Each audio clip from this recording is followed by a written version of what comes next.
In this video, I am talking about the story of Resident Evil 9, so hit that like button and subscribe if you are new. And let's start this video. In 2018, Grace Ashcroft, the daughter of renowned journalist Alyssa Ashcroft, both of them were staying here in the Wrenwood Hotel. Then, someone calls Grace on the phone, confirms her presence there, and causes a blackout. And as Alyssa is trying to escape from here with some evidence, Alyssa still does not tell Grace anything. In a hurry, she hides her evidence behind a painting. And then a hooded zombie comes there and kills Alyssa. During this fight, the hotel catches fire. Grace survives this incident. Now in October 2026, Grace is an FBI analyst.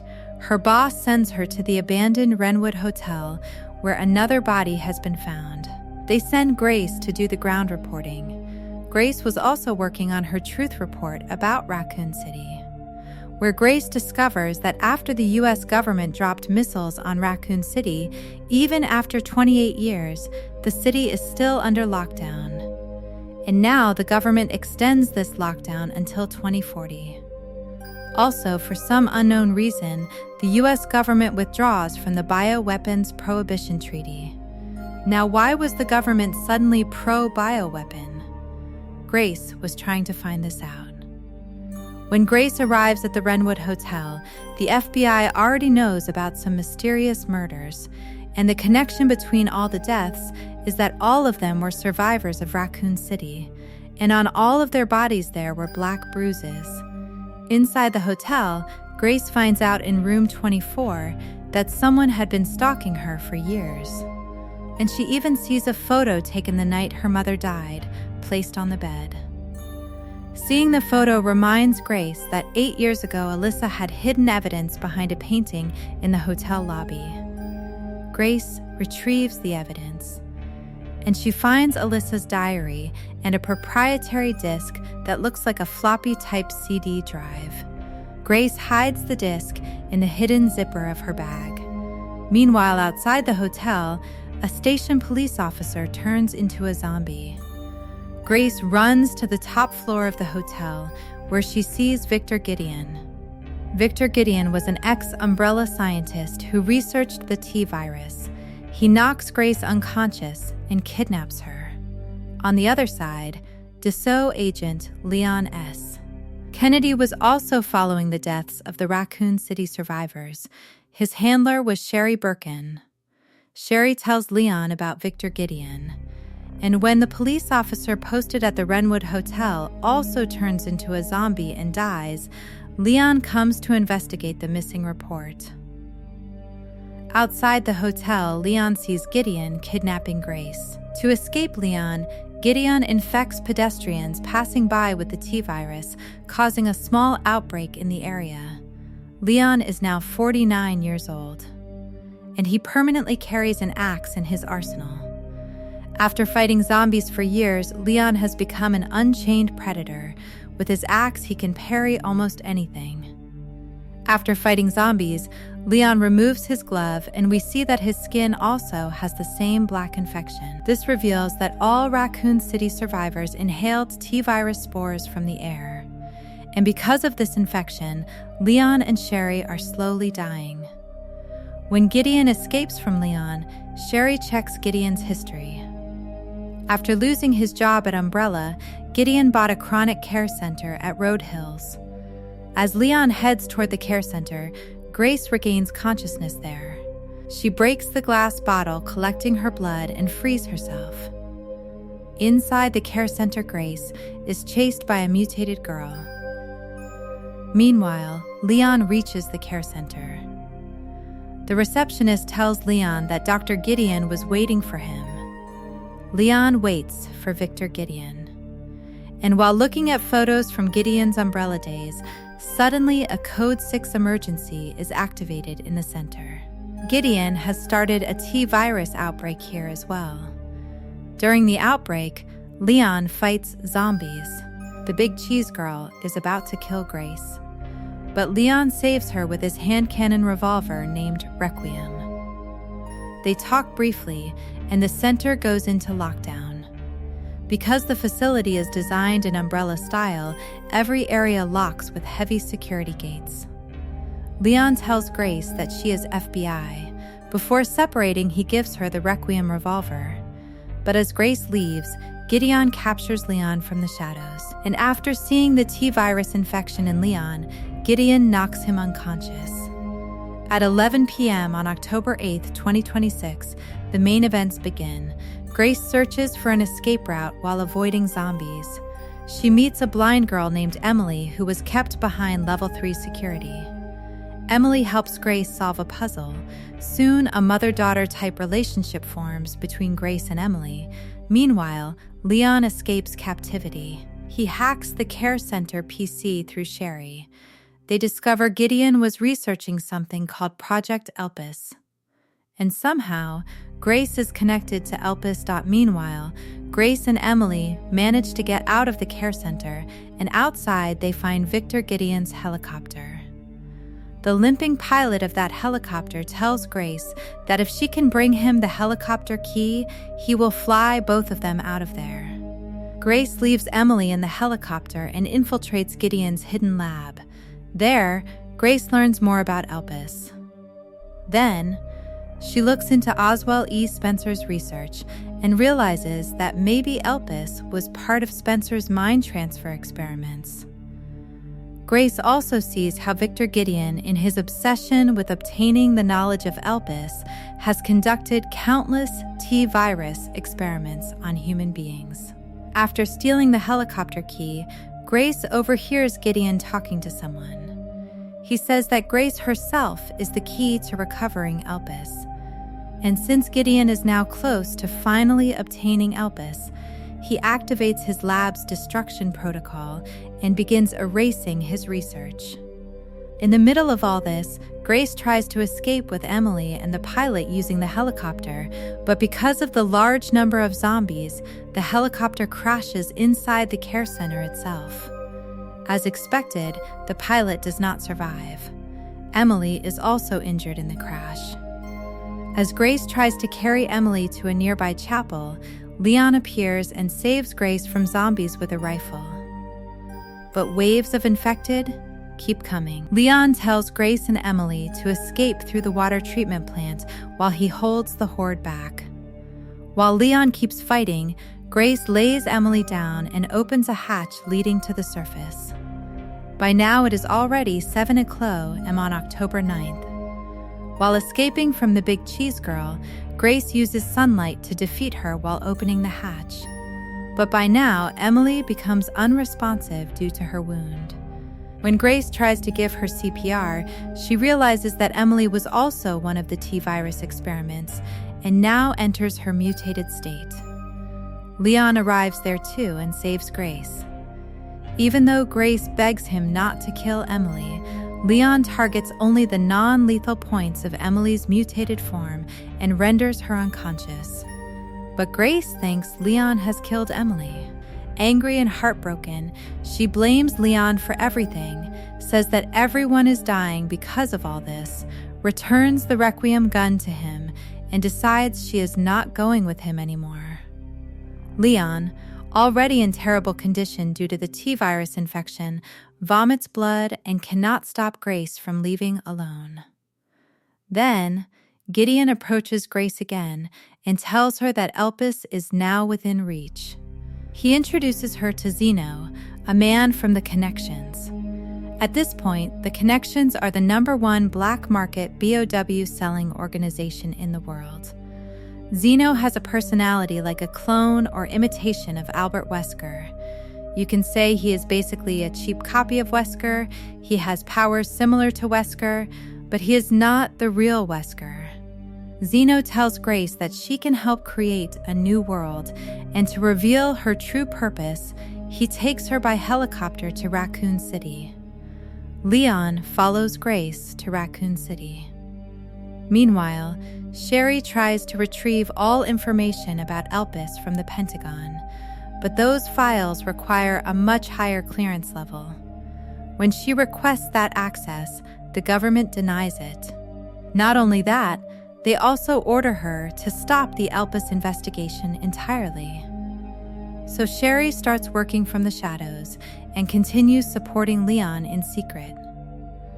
When Leon finally reaches Raccoon City after 28 years, he sees that even the burned vehicle from his past is still standing near a gas station outside the city. Reaching the outskirts of Raccoon City, Leon parks his car and scouts the route ahead through broken structures to reach the city center. There, a mutated spider attacks him. Leon kills it with his axe and says one of his lines, calling it Raccoon City hospitality. Leon soon discovers that all routes leading to the city center were blocked by the military back in 1998. But he also notices that someone has planted bombs to break through the fencing. To reach Grace, Leon needs to detonate those bombs. The problem is that the detonator is damaged. So Leon starts looking for the parts needed to fix the detonator. During this search, he comes across abandoned saw camps inside Raccoon City. By checking footage from a dead Basa soldier, Leon learns that the Basa had also come here to recover Elpis from some kind of ARC facility, but their unit was wiped out by the fake Wesker-type enemy.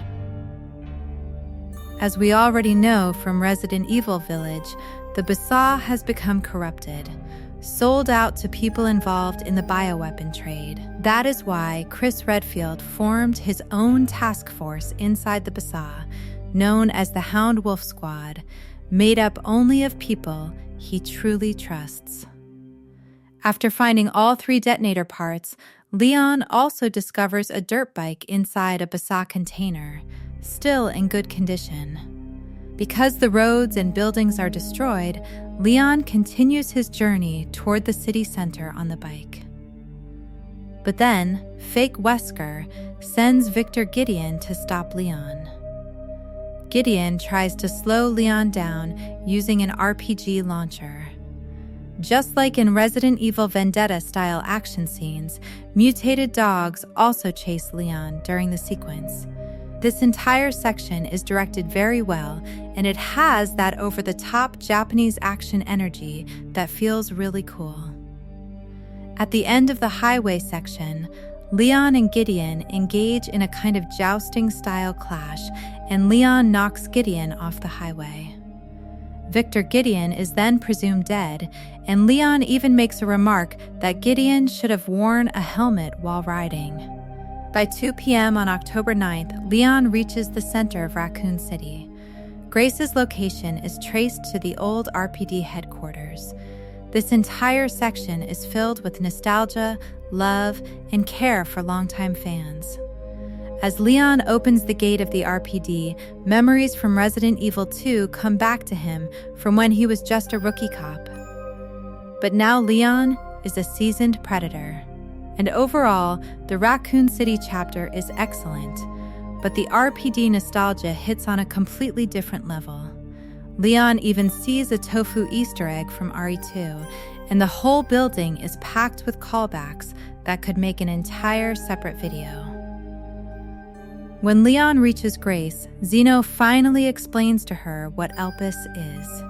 He says that military groups from all over the world have secretly been entering Raccoon City to search for Elpis. Elpis was Oswald E. Spencer's last bioweapon, and with it, one could supposedly control people's minds. Zeno reveals that the government had Raccoon City destroyed with missiles, partly so that no one would ever discover the location of Elpis. He then tells Grace that ever since the 1990s, bioweapon companies have been creating copies of Grace, like multiple Emilys, because they could not find someone like Grace who could unlock Elpis. Grace then watches a recording from 1990 showing one Emily running from the orphanage in Raccoon City into the ARC facility. But even that Emily was not a proper clone of Grace, so the scientists eventually discarded her too. After learning all of this, Grace collapses from the trauma. At that moment, Leon interrupts Zeno. The fake Wesker-like man says he has no time to spare, unlike the real Wesker who at least used to spare 7 minutes. Then Zeno deploys Mr. X, an updated version of the 1998 Tyrant, and takes Grace with him deeper into a facility called Ark. Leon, seeing Mr. X again, says that he remembers him. After taking a punch from Mr. X, Leon sarcastically says he remembers that punch too. Leon heads toward the Raccoon City orphanage to reach Ark. On the way, he passes Kendo's gun shop, and there he remembers Robert Kendo and his daughter, who both died during the Raccoon City outbreak. Seeing their remains, Leon says that after Raccoon City and Tall Oaks, he will not allow another incident like this to happen again. Then Mr. X challenges Leon again, and after all these years, Leon once again fights the Tyrant. This time, defeating him is personal. When Leon reaches the orphanage, it is completely destroyed. He begins descending into the crater below, where mutated plants hinder his progress and collapse sections of the subway. But Leon uses a rope left by the Psa to descend into Ark. There he sees that the place contains products from every major bioweapon syndicate, whether it is Tricell, Wesker's HCF, or others. Through CTV, Leon sees Grace and Zeno heading toward an area called Pandora. At this point, an elite mercenary unit hired by the Connections attacks Leon. During the fight, dormant BOWs like liquors are released as well. As Leon fights through them, he reads files revealing that Ark is the largest bioweapon hub in North America and that the facility is now controlled by the Connections. There are also hints that perhaps these bioweapon companies and the United States government are working together. Leon even sees black market prices for BOWs, with some selling for $30 million to $120 million. When Leon gets closer to Pandora, a mercenary commander who looks a lot like Hunk attacks him with an axe. Leon and the commander fall deeper into the facility during the fight. The whole battle is melee-based, and the commander fights using a Hunk like CQB style. At one point, he even grabs Leon's head in a way that resembles Hunk's aggressive finishing style. But Leon reverses the fight and strikes the commander in the neck with his axe, defeating him. Leon comments that the guy was extremely tough. When Leon finally reaches Pandora, he overhears Zeno saying that although technology to control others already exists, it is still not as effective as Elpis. Maybe he is talking about the bioweapon Eveline, or maybe he is comparing it to controlling people through social systems and influence. Then, Zeno reveals that it was actually the Connections who lobbied for the missile strike on Raccoon City. He explains that Elpis was hidden by Spencer behind a single password, and only Grace could know it. If even one wrong code is entered into the panel, not only Ark, but also Elpis itself will be destroyed. Leon tries to fight Zeno, but Zeno has injected himself with a Wesker-like virus and now has super speed and regenerative powers. Still, he has none of the aura of the real Wesker. Leon is also extremely weak now because the T-virus infection is getting worse. Zeno overpowers him. In desperation, Grace threatens to kill herself. Leon then sabotages the facility lift, and both he and Grace fall into Ark's dump yard area. Leon is vomiting blood and can barely stand, but he is still determined to destroy Elpis. Grace says she will not leave him alone. Leon makes Grace promise that even if he dies, she must destroy Elpis. Later, Leon and Grace split up again, but head toward Pandora to destroy Elpis. On the way, Grace reaches Ark's archive room and there finds a proprietary disc like the one her mother left behind. That reminds her that Alyssa's disc is still in her bag. When Grace inserts the disc into the facility system, she watches an interview Alyssa Ashcroft had once recorded with Oswell E. Spencer shortly before Umbrella fell. From this interview, Grace learns that by the late 1990s, Spencer had already lost control of Umbrella. He wanted to atone for his mistakes. That is why he agreed to speak to a journalist like Alyssa. He wanted the world to hear his side of the story. Spencer talks about Elpis, the Greek goddess of hope, and repeatedly emphasizes the word hope. He reveals that in his later life, he adopted an orphan girl not for experimentation, but out of guilt, wanting at least once to give a child a better life. That child was Grace. He even says that he himself gave her the name Grace. Spencer then entrusts Alyssa with the responsibility of raising and protecting that child. He also says that he hopes the interview he is giving Alyssa will become like a requiem for all the people who died because of his viruses. Requiem here means a final farewell given with honor and remembrance to the dead. As Grace finally accepts the truth that she was an orphan adopted by Spencer, Leon is becoming critically ill outside Pandora. He collapses after vomiting blood. Grace sees him through the CT system and rushes toward him. In his half-conscious state, Leon urges Grace to enter any wrong code into the Elpis panel if necessary, just to ensure that Elpis is destroyed.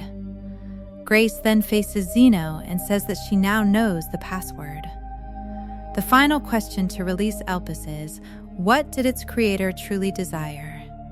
This is where the game splits into two endings. In the bad ending, Grace fails to understand what Spencer truly meant in the interview, and following Leon's desperate advice, she chooses destruction. She enters the wrong code. The facility begins self-destructing.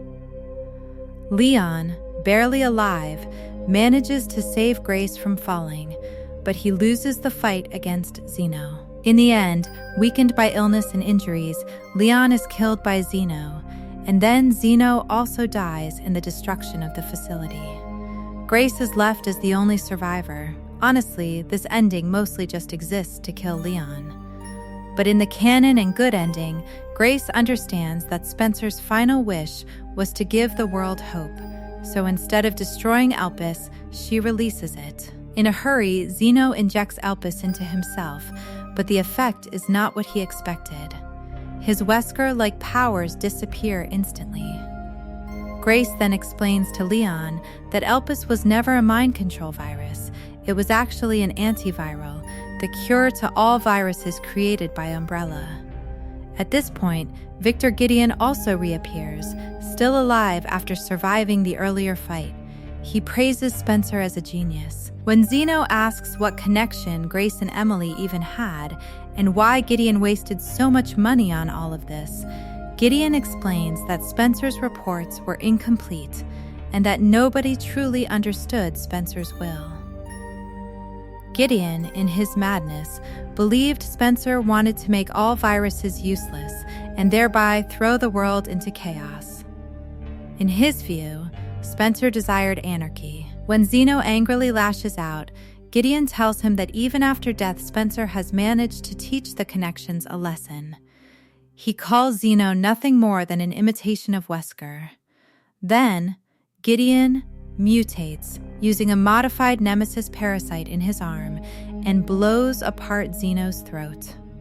After that, Gideon injures Grace too. But before things get worse, Grace quickly injects Elpis into Leon. Immediately, Leon is cured of the T-virus infection. Gideon then breaks apart the first floor of Pandora. Leon saves Grace and understands that Gideon believes Spencer wanted anarchy, so Gideon is now trying to destroy everything in order to fulfill what he thinks was Spencer's final will.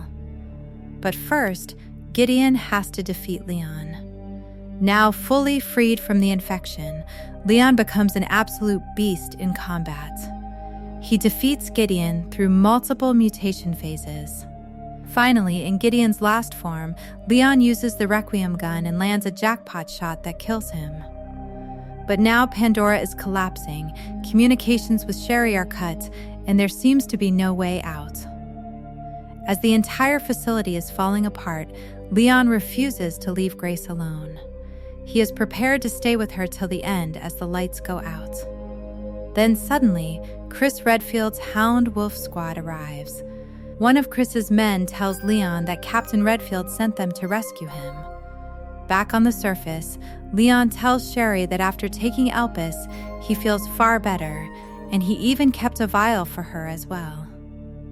Leon jokingly asks whether Chris could not have sent his men a little earlier. When Sherry asks where Chris is, Leon says he does not know Chris's exact location, but he believes they will meet soon. Hound Wolf Squad has also treated Grace. When Grace says she wishes she could have saved Emily too, Leon tells her that he did not hit Emily's vital organs earlier, so she may still be alive. As Leon returns by helicopter toward the White House, the discovery of a facility like ARC causes the Justice Department to reopen investigations into Umbrella and Spencer. Alyssa Ashcroft's death is now also understood to have happened because she was getting too close to the truth. The media begins saying that some organization is controlling the government, but the government dismisses all claims about its involvement in ARC or the extended Raccoon City lockdown as baseless conspiracy theories. In the post-credit scene, Grace is talking to Leon and asking about Sherry. Grace reveals that Emily has fully recovered and even her eyesight has returned to normal. Grace is now teaching Emily how to read. Grace's FBI boss then asks for the report she was originally sent to prepare at the start of the game. The camera then shows a photo of Grace, Alyssa, and Emily, with Emily looking very much like a normal young girl again. Then, the game most likely teases future DLC content. It shows that a unit hired by the Connections has neutralized Psaw soldiers deployed in the area, and before Hound Wolf Squad can arrive, they recover samples or possibly even Xeno's body from ARC and escape. And that is where Resident Evil 9 ends. But before moving to Grace's report, I need to talk about the commander. My own dose of copium refuses to stop believing that the commander was actually Hunk. The way he fights, his CQB style, and even the fact that his voice actor resembles Hunk's all make it feel almost confirmed that Leon really fought Hunk. But after Leon hits him in the neck with the axe, we strangely do not see the kind of blood spill you would normally expect from such a wound. So maybe Hunk actually survived Leon's axe attack. Maybe in a future free DLC, Hunk could once again escape a collapsing facility, just like he did in RE2. And Hunk has always been known for surviving situations where everyone else thinks he is dead. That is why he has the title, The Human Unit Never Killed, also known as Mr. Death. Now finally coming to Grace's report, the report is said to be around 60 pages long. The most important points in it are these. The Connections are currently the #1 supplier of bioweapons in the world. Back in 1998, the Connections lobbied the government to remove Umbrella's monopoly over bioweapons, and they were involved in pushing for the missile strike on Raccoon City.